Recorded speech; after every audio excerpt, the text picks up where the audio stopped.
Jason contact someone right away? Let me, both of us will, but let's explain this concept of just-in-time recruiting, because I learned it from Jason and it defied everything that I learned originally in recruiting, which was to chunk my time. Source from this time to this time, recruit from this time to this time, business development from this time to this time. That's how I learned, and it's wrong. All right, so I call it just-in-time recruiting from my time in manufacturing, doing lean manufacturing. And the idea for me has always been, if I need something, get it. And what I need is a candidate. What I don't need is a list of candidates. I need a candidate. So if I find a candidate, I certainly look up their contact information right away. Now, I have an advantage here. I'm actually so good at sourcing, I teach it.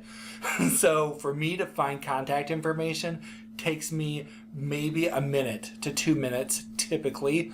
It's not that there aren't hard people, and certainly people send me somebody and say, hey, this one was hard to find. And I might work on that for them for upwards of 5 minutes to try to find it. And if I can't figure it out, then I don't need a candidate, that particular candidate, that much. I find somebody. So let's imagine that we can both find people at a rate of like 100, 200, 500 an hour, it doesn't matter. Making that equal, if I compile that list until I have all the people I'm going to reach out to, and maybe what I do then is I send it off to a virtual assistant or offshore team somewhere and say, find me all their contact information. Then they send it back to me. Let's imagine they're super fast and they send it back to me the next day. My first person that I sent to within minute 2 of my search, that person has already had a chance to review my email and maybe respond to me. And the person I contacted around the 5-minute point of my search, and at 7, 9, etc., all the way through the couple of dozen people that I might be able to reach out to per hour, means that somebody from my first hour of sourcing, because it's sourcing and reaching out to, contacts me before the end of the day. That means that they might have a call with me at 7 o'clock that night when they're home from work and have eaten and all that. And that may mean that I end up presenting the opportunity to them and sending them off that night or the next morning.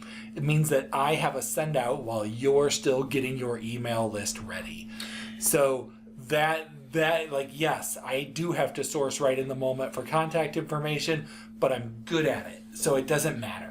Well, and I'll tell you, that was a hard lesson for me to learn. When I hired Jason, I had 15 years of recruiting and I'm a big biller.